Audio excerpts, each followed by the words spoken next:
In the darkness of the night, we look out. Children in an age-old universe.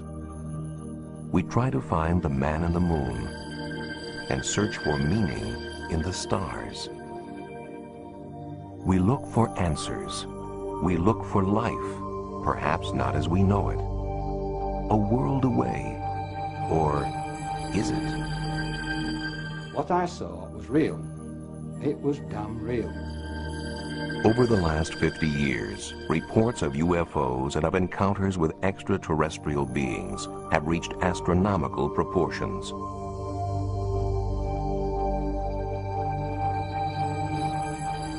Can these reports be explained as hoaxes? It was quite easy to reproduce these pictures. As natural phenomena? Are secret military craft being confused with UFOs?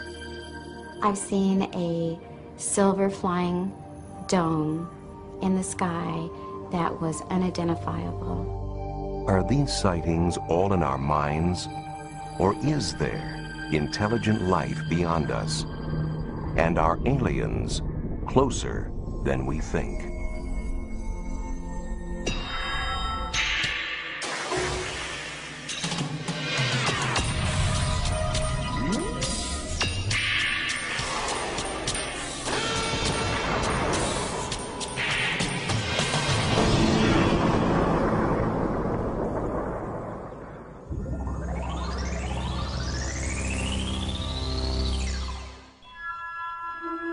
We have long been intrigued by the notion of life on other planets, and our popular culture has been filled with images of UFOs for decades.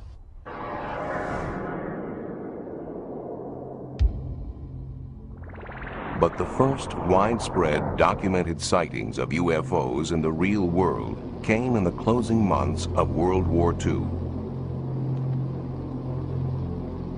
The sightings we saw were, I think, were in about in the 44, in November or December then. We'd see these balls of light that would fly off the wings of our airplane.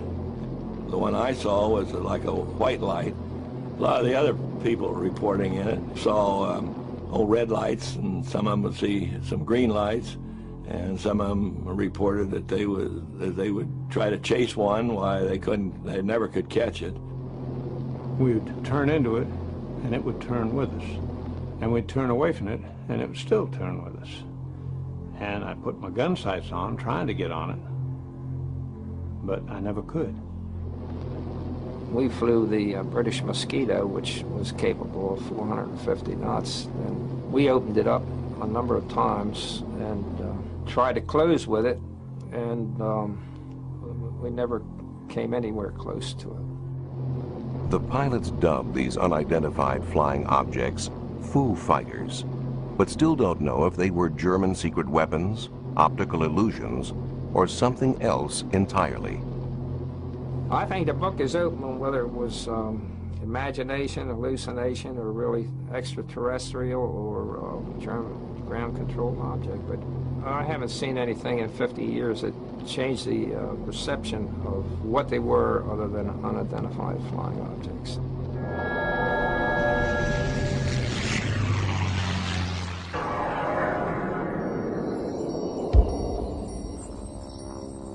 Two years after the end of World War II in Washington State, a private pilot named Kenneth Arnold reported seeing peculiar-looking aircraft near Mount Rainier. The craft appeared to wobble and flip and were flying faster than any Arnold had ever seen. Word of this sighting was spread by the press, and the term flying saucers was coined.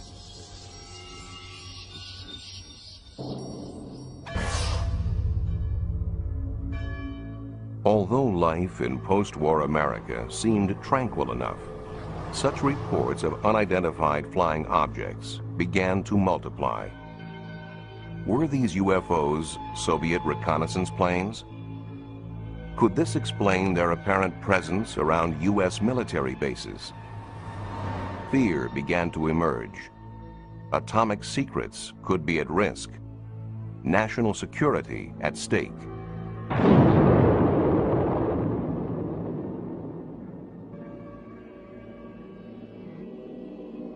Given their potential significance, UFO reports and rare films from witnesses did not go to the police or scientists.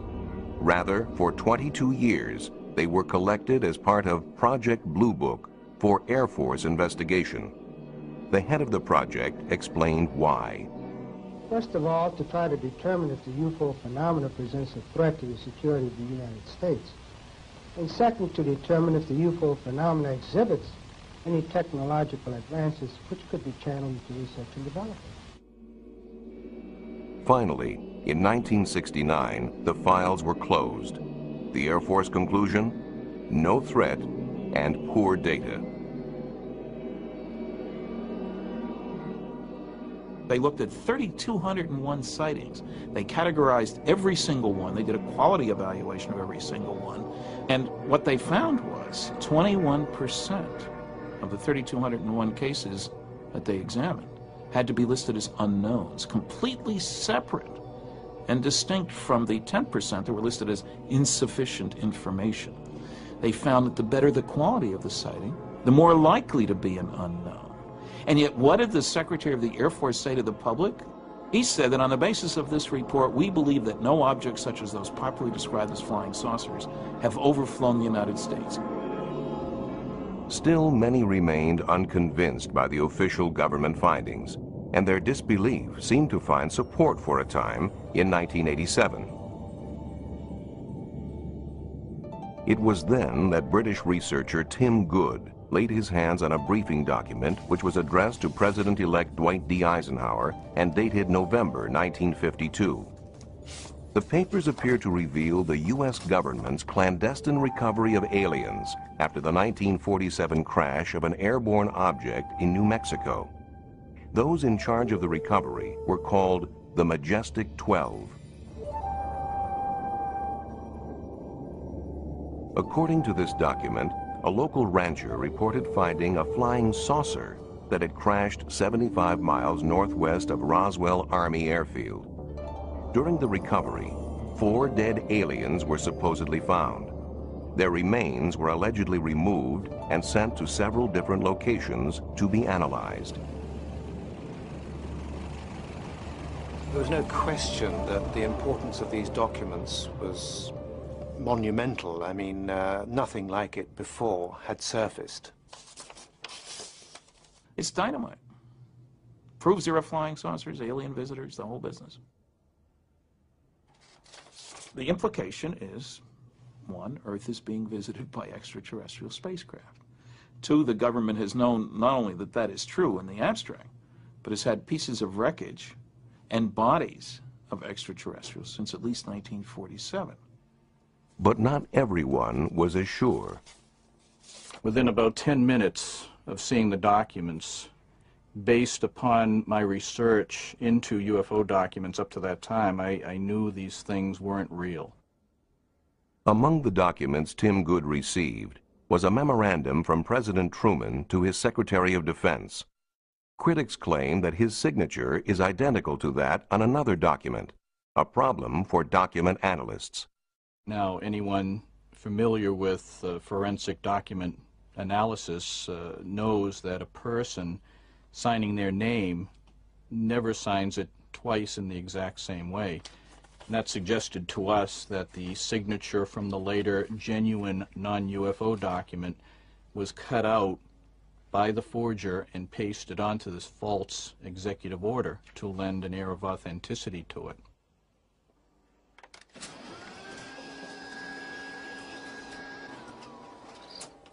They say the signature on there is identical to another signature from a different memo, which I found in the first place.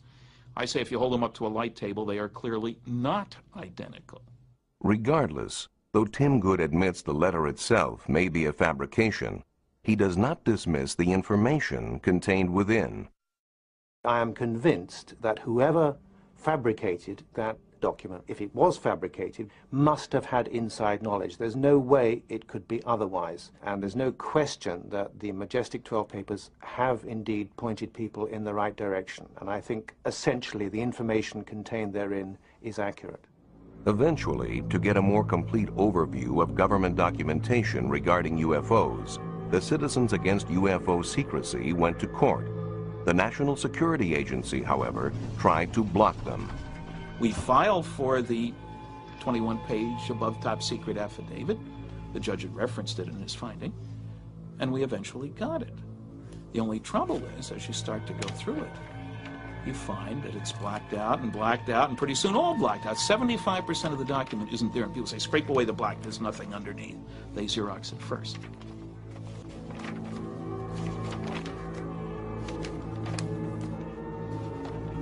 The cover-up alone is proven by the released documents, released by agencies such as the FBI, who denied any involvement in UFO research until the Freedom of Information Act showed that they'd been lying. They released 1,100 pages of documents. CIA denied any interest in the subject. Suddenly we have now, I would think, thousands of pages of UFO-related information dating back to the 1940s, which quite clearly indicates that there has been a cover-up. Certainly, the private Center for UFO Studies thinks there is validity to UFO work. Over 100,000 cases are archived there. I am convinced by over 20 years of work in this field that there is a mysterious phenomenon occurring that is being neglected by science, not by the public, but by science. And it's to science's detriment that it's doing so. Still, in other parts of the world, some scientific studies are being done on UFOs.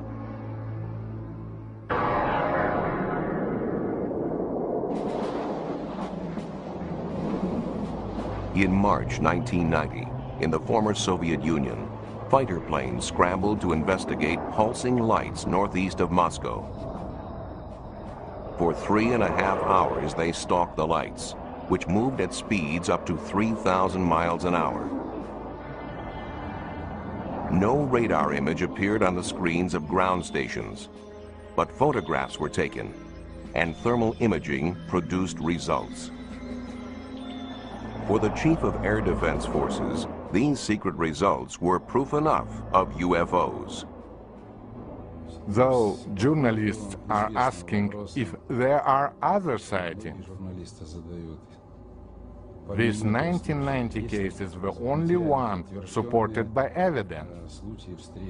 This is the only case for which there is real proof. Nor was it ever considered that the sighting was that of a stealth bomber. We never thought it was an American stealth aircraft. The radar characteristics are not the same. Stealth behaves like a plane in terms of speed and maneuverability. UFOs are very different. The unwritten rule: do not fire on UFOs.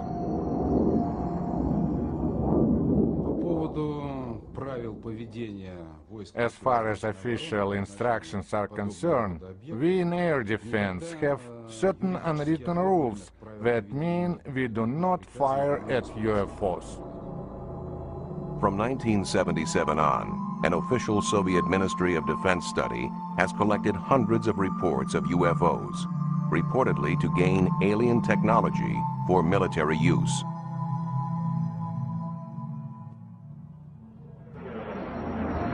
Their files list many cases.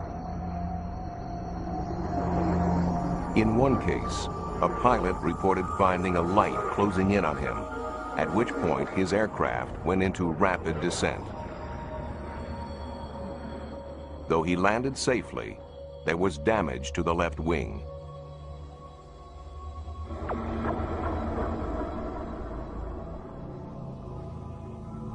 Never before seen in the West, this amateur footage purports to show a UFO over the parliament in Vilnius, capital of Lithuania.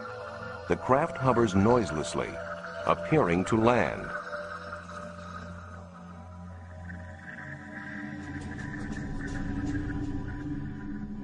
dawn the next morning, local militia videotaped this nearby.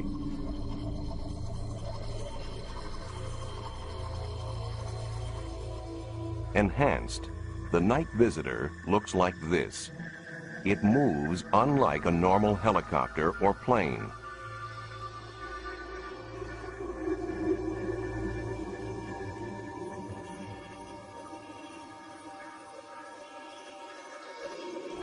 In another Soviet incident, hundreds of people thought they saw a giant UFO over the city of Petrozavodsk in northwest Russia in 1977.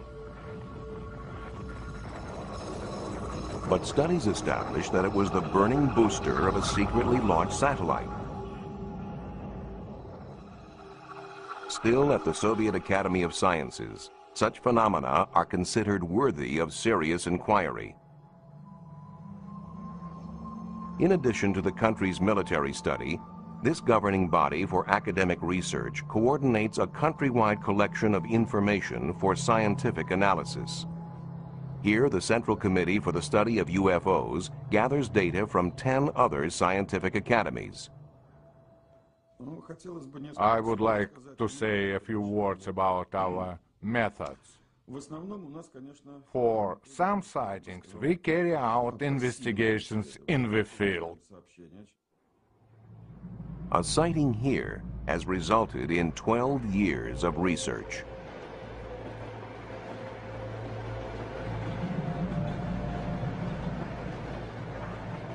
Train passengers reported seeing a UFO, a metallic craft that landed nearby. Biologist Yuri Simyakov believes there have been permanent changes to the scene. We believe this could have been a landing site. This is a very interesting place because it has such strong magnetic fields. His experiments find living creatures shun this spot. These findings are consistent with studies of other UFO sites, where the ground appears empty of all life, even microbes.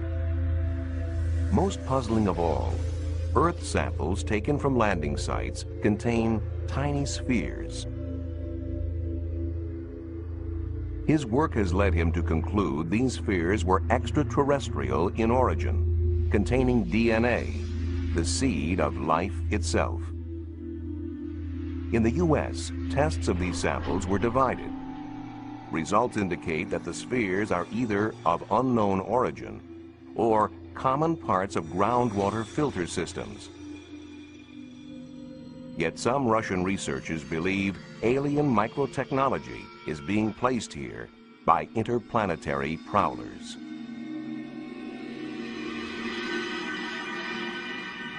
Given worldwide interest, researchers have attempted to classify reports of UFO sightings and encounters with extraterrestrials. When an unidentified flying object is seen, but nothing more, it is labeled a close encounter of the first kind. Where traces are left, it becomes the second kind. Then there are close encounters of the third kind, where people report observing aliens. In close encounters of the fourth kind, the witness actually interacts with the aliens.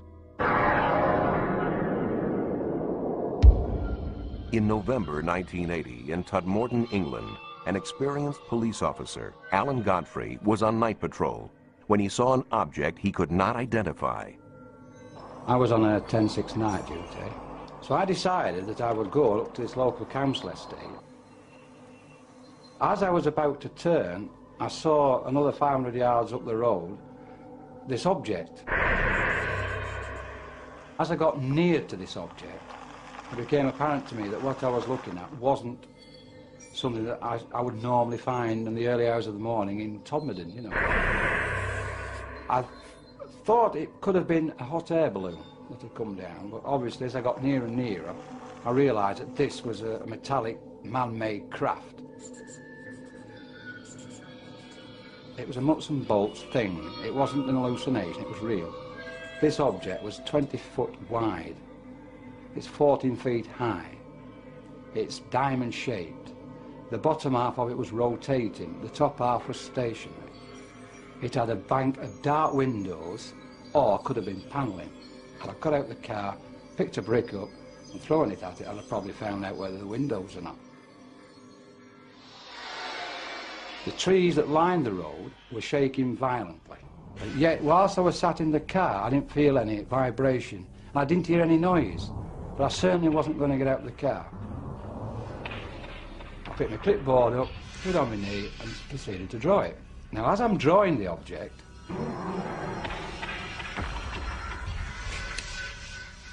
I'm suddenly at the other side of it, driving a police car. And the object had gone. Gone too was a period of time. After hypnotic regression, the officer remembered more. There's a total blackness. Then there's a feeling of floating, as though either me on my own or the vehicle, whatever, is floating. Then I wake up in a room. Now in this room, there is a very tall humanoid, for want of a better word. He's about 6 foot to 6'6", very tall, thin, with a beard. He had a skull cap on and he had this white gown on. What happens then is I'm asked to get on this bed. Now, the questions asked to me then is, how did he, he wants to get on? Because I said, well, his mouth's not moving, he's not talking, it's just, he wants me to get on the bed. Obviously, whatever it was having some sort of influence over my thoughts. Yet I did feel at ease with him. I felt comfortable with him. I got the impression that I'd met him before. I wasn't in fear of him or anything like that. I didn't feel in any danger. So I'm on the bed, and then these horrible little things come.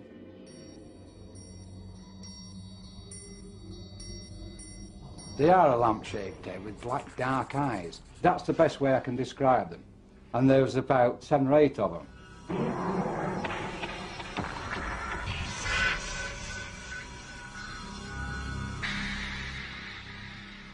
Officers nearby said they saw a light in the sky, and Alan Godfrey insists his encounter was genuine. I know that night what I saw was real. It was damn real. In 1974, in Llandrillo, Wales, residents felt severe tremors. Tremors which some felt were not naturally caused.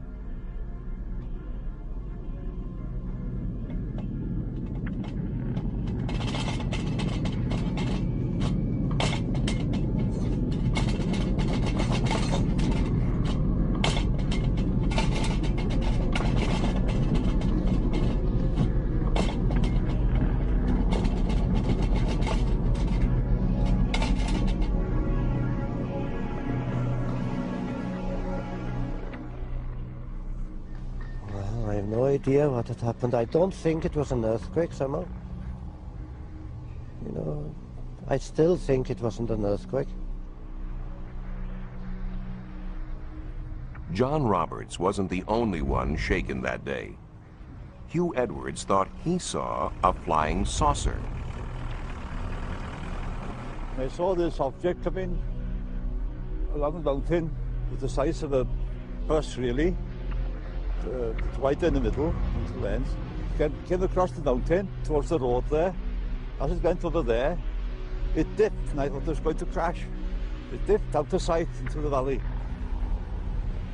Well, I'd heard so much about flying saucers, and I thought, well, this is it. And the only sound I heard of it, like a shh, going through the air. I was very surprised to see it, really.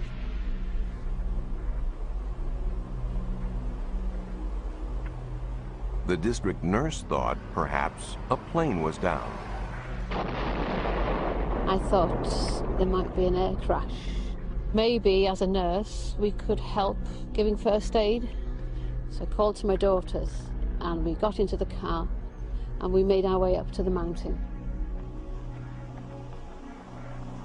We drove a fair way along the mountain road, and to our left we could see a huge orange ball sitting on the mountain, glowing. Yeah, we stopped and we started looking what we thought was going to be an aircraft on fire. Because we'd envisaged sort of, oh God, you know, there might be bodies if it was an aeroplane crash, and we weren't too happy at that prospect, but we were quite surprised to see this big reddish orange ball just sitting there. There were no flames, and it was so uniform. The shape, the round spherical shape of it made us realise we weren't looking at an aircraft.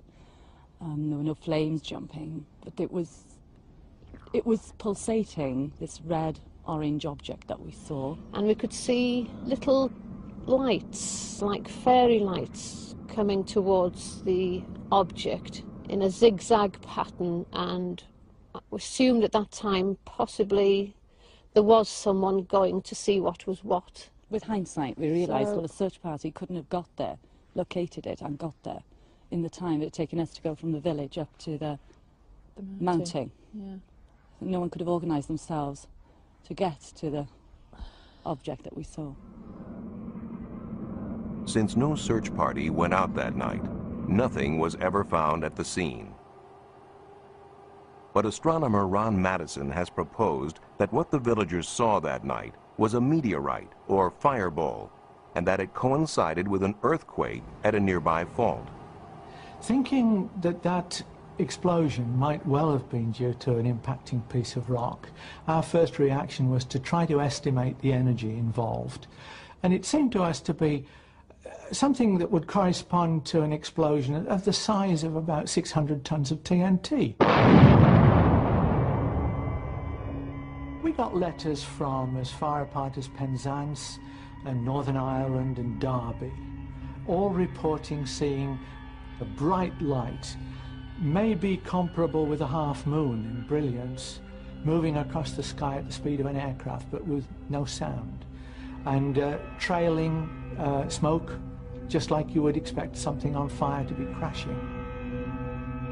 In the next few days we were to realise, of course, that the village was not very far from the Bala Fault, which is active and has been moving steadily over thousands of years.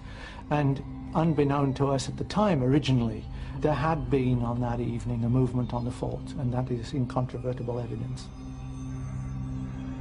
This was a coincidence. There were fireballs in the sky at the same time that there was a triggered movement along the Bala Fault.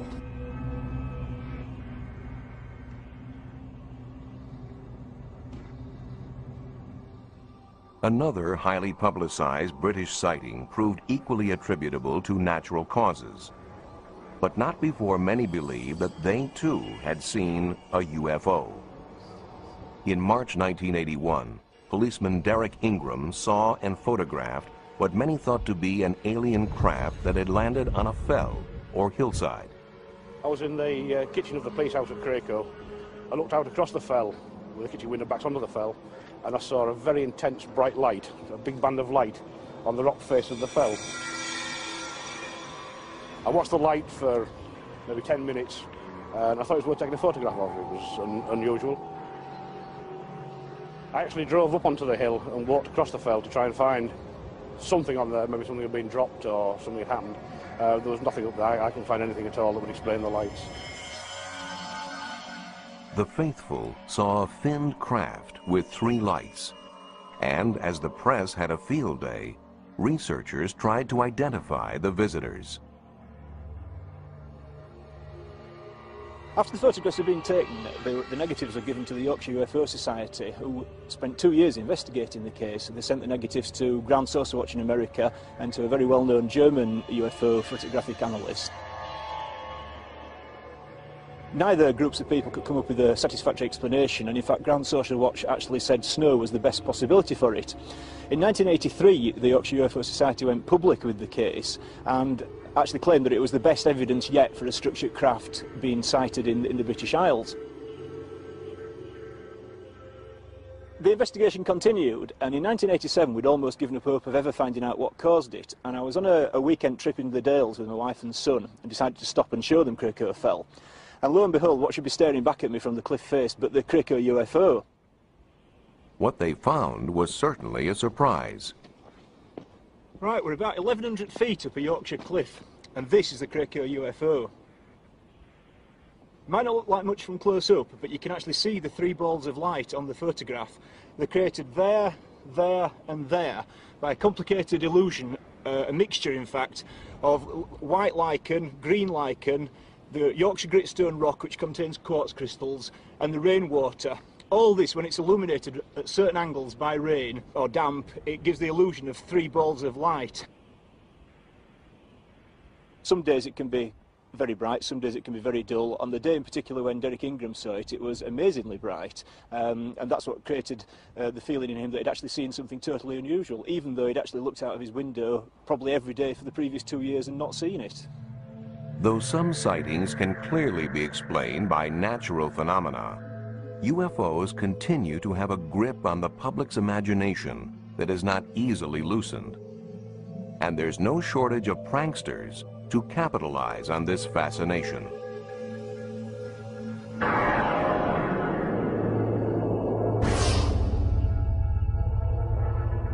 In Gulf Breeze, Florida, in November of 1987, builder Ed Walters claims he took Polaroids of a UFO 3 times as big as a house. For him, it was just one of many such photo opportunities, near abductions and glimpses of aliens. Though he sold 2 books worth, Ed would not allow his photos to be included in this program.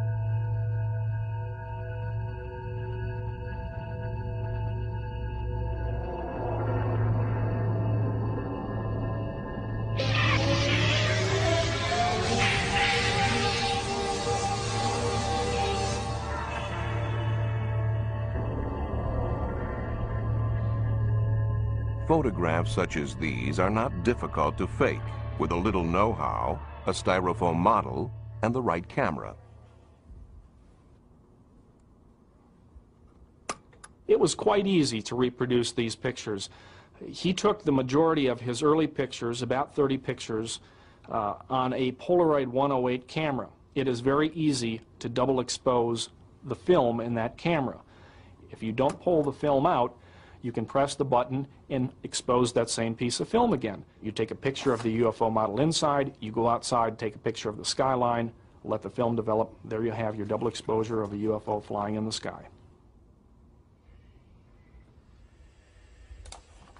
Still, Walters has his disciples, and photo analyst Bruce Maccabee is one of them. A government research physicist, Maccabee is a believer in UFOs and is the author of many scientific papers on them. I have analyzed all the films and videos that have been taken by Ed Walters. I have studied most of the videos, I guess, that have been taken by other people down there. And it's just sitting there. As far as Ed's pictures and videos are concerned, it's my opinion that they are real. I've analyzed these very carefully, taking into account all the criticisms that have been leveled against them, and have found reasons to reject the criticisms. In baseball, you get 3 strikes and you're out. For Ed Walters, in this case, strike 1 was when a model was found in the attic of his former home. Strike 2 was when a young man named Tommy Smith came forward and claimed that he was an eyewitness to Ed Walters creating double-exposed UFO pictures. Strike 3 was when we went out and did photo experiments and were able to replicate many of these photos, especially the difficult photos like the UFO hovering over the road. So my conclusion is 3 strikes and you're out. We published the first pictures of the Gulf Breeze sightings back in November of 1987, and I was trying to figure out exactly how to present them, because I tried to run everything that happened locally in Gulf Breeze. When my folks came in, and I said, "You're not going to believe what we're getting ready to run in the paper this week." And I showed them the pictures, and they said, "That's what we saw." It was primarily because of the many other people in Gulf Breeze that witnessed the UFO, both the same night that Ed first got the pictures and many times after that. that the Sentinel continued to carry the story. I have had 3 other daylight sightings and over 100 sightings at night at Shoreline Park and Gulf Breeze. I witnessed over 170 sightings. These were red lights, red and white lights, over and around Gulf Breeze, Florida. I've seen a silver flying dome in the sky that was unidentifiable. Never seen anything like that before, and it was unexplainable. But just across the bay from Gulf Breeze is the Pensacola Naval Air Base. One explanation that occurs to locals is that some of the sightings are illegal pranks by naval personnel at the base.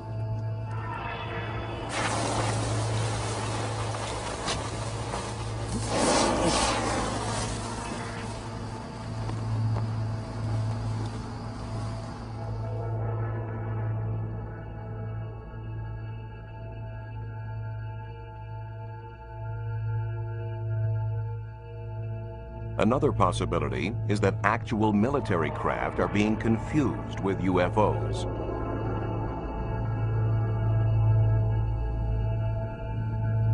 For instance, would most people recognize UAVs, uninhabited aerial vehicles, designed for stealthy reconnaissance and secret observation?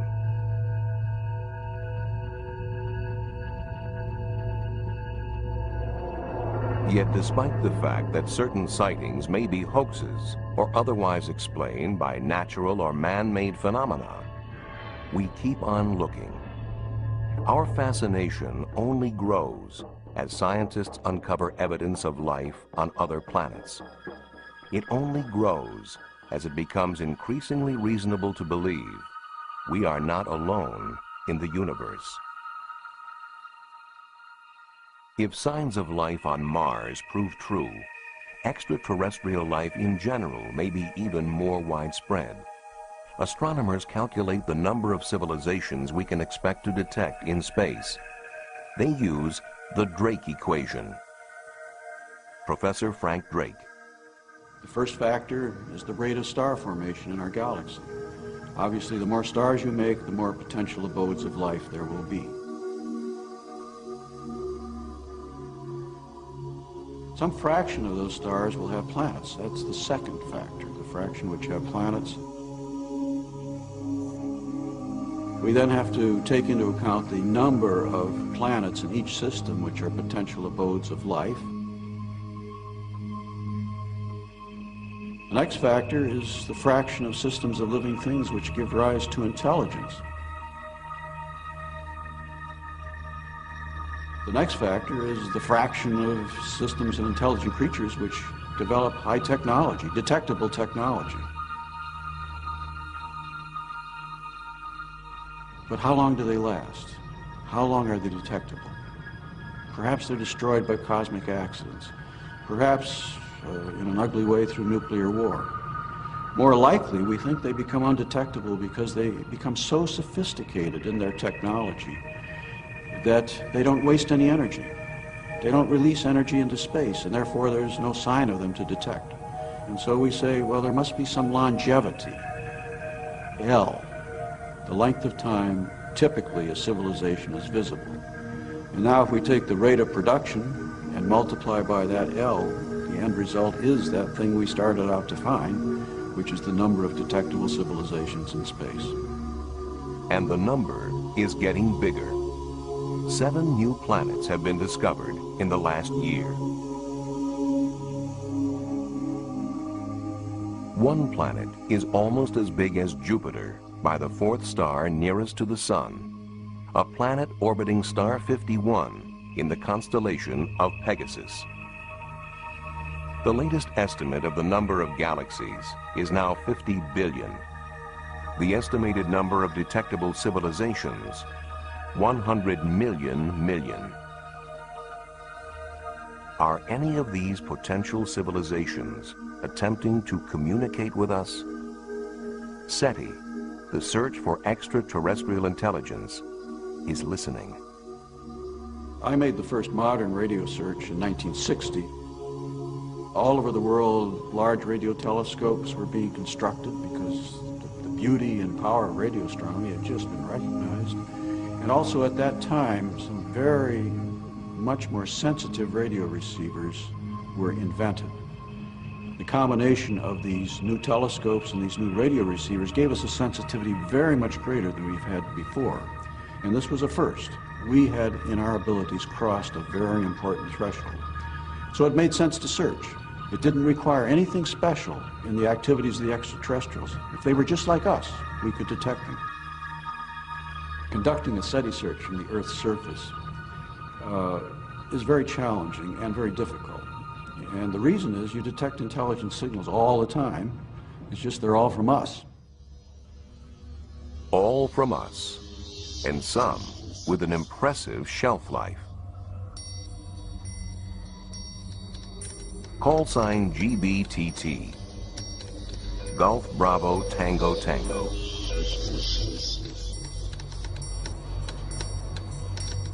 Over 30 years after it was first sent, a coded wartime signal intended for the Queen Mary was received by its successor, the QE-2.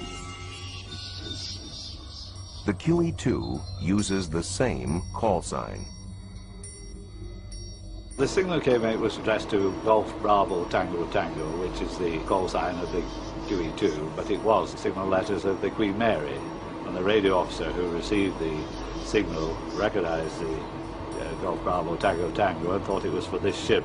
But in reality, when he received it, he realized it was a wartime signal, which had obviously been bouncing around in space for 30-odd years. Sent to the Queen Mary in the 40s, the signal arrived in February 1978. Was it bouncing through space, as Captain Arnott suggested? Or somehow intercepted and sent by someone or something we have yet to identify?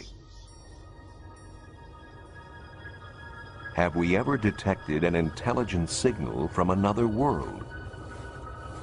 Jerry Amon may have. Straight from a fixed source near the center of the galaxy to Ohio State University's Big Ear Radio Telescope. A telescope larger than 3 football fields.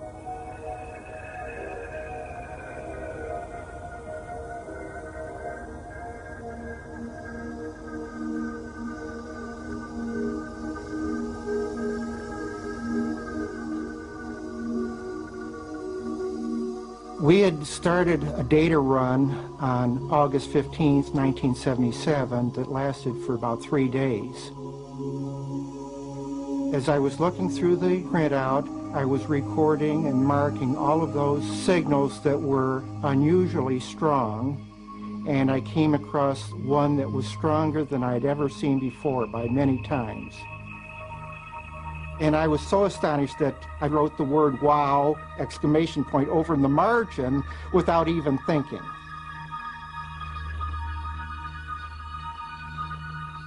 To have signals coming in only one channel indicates the possibility that this was some either unique astronomical event or that it was generated by some transmitter. We are resurveying the sky using more modern equipment, and we have passed through that same region of the sky and have not seen the WOW source again. Amon and his associates checked their equipment and their figures. Studies eliminated glitches, space probes, and terrestrial sources.